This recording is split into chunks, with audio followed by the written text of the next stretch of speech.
2017 was the first full year that I was technically unemployed. It actually all started in December the year before. I took the leap to quit my job and start working more closely with my fiancée Pia, taking photos of her on Instagram, helping her with her clothing line, and generally messing around making vlogs. We jokingly labelled me as an Instagram husband, which was super funny until the paper started calling me it too. Actually, that was pretty hilarious. I was not a good filmer or editor, but I took the plunge. I'm not really very academic, so for me to become good at something, I had to just jump in feet first and learn on the go. I always loved learning how movies were made. My favourite moments through my childhood were visiting places like Universal Studios or reading books from Industrial Light and Magic. I dreamt of making my own movie one day, but I never had a clue on how to go about it. So this seemed like a good opportunity for me to explore something that I'd loved since I was a kid.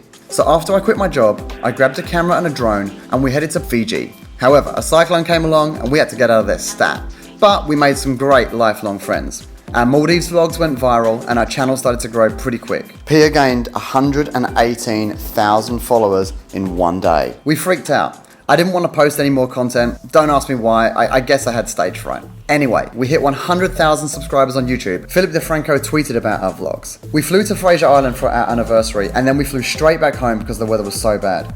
We then flew to Bali instead where Pia drank poo tea. Seriously, it was made of poo. I'll link the video below. We then checked out a hotel that cost $84,000 a week and we realized that YouTube fans are the craziest. We went to Google again, picked up our silver play button. Pia beat Casey with the coolest mode of transport ever. I got my first Instagram job and that was cool. We then flew 4,000 kilometers to get the perfect shot for my friend Jane. We crossed 10 million views on our channel and then we flew to LA with Jane and Brooke to experience Coachella. Pia then launched a sunglass range and on the same day she superglued her fingers together. That was the funniest. We then went back to Coachella for week 2, made more epic friends, and then we got on a plane to go to Fyre Festival. Well, we didn't actually get on the plane.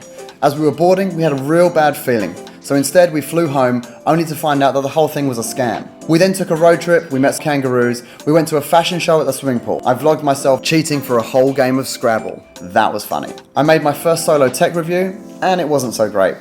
We then flew to Sweden, but we fell asleep at Dubai airport. We missed our flight and had to stay in Dubai for a further 24 hours. We had to buy hotel clothes from the gift shop and everyone assumed that I was staff and kept trying to order drinks from me. That was pretty embarrassing. A day later we arrived in Sweden and we met up with the people who make the music for our vlogs. We then all flew to Cannes for the Lions Festival. We did our first ever public talk on the changing state of marketing and social media. And more people came to watch us than Ryan Seacrest the day before. That was super cool. Pia then tried VR for the first time, and then she got mad because it messed up her makeup. YouTube took over the entire beach, and Pia got drunk at breakfast. We then flew to Capri, we bumped into Mark Wahlberg, and of course, Pia got a selfie. We made the most James Bond style vlog ever on a speedboat coming into Positano, and Pia got her first big fashion magazine cover, and got to hang with Kayla Itzines and Lauren Curtis. We moved into our new apartment which now has an office and a studio for recording. We flew to Germany with Woman's Best for one day. Yes, we flew to Germany from Australia for just one day. Then Pia let me do her makeup, which I would say was a resounding success. We then went salsa dancing with Chloe Murillo, which wasn't such a success. We then flew to Paris with my friend Sam Evans. Pia didn't know this at the time, but this was going to be the trip that I asked her to marry me. I made that vlog into a trilogy, and if you haven't seen it, I would highly recommend it. It's one of my favourite series of vlogs to date. And if you're wondering, she said yes. We made our first fictional vlog as vampires. Personally, I think it was great. However, I think I was probably the only person who liked it. Slinky grew bigger, so we got a new warehouse. We realised that with a large audience comes huge responsibility. So we launched our new swimwear range, made entirely from reclaimed fishing nets, to help the ocean clean up, and it sold out overnight. We took Muesli on a road trip to visit our family, and then our website got hacked. So we had to turn around and drive for 14 hours straight all the way home to fix it.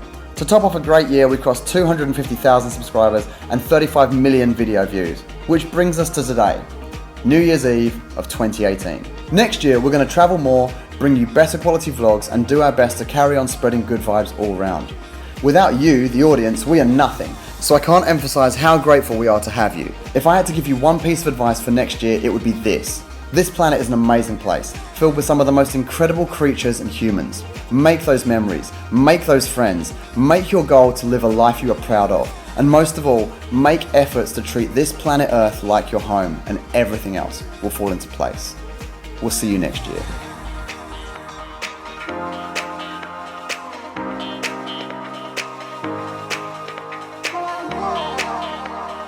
Bye.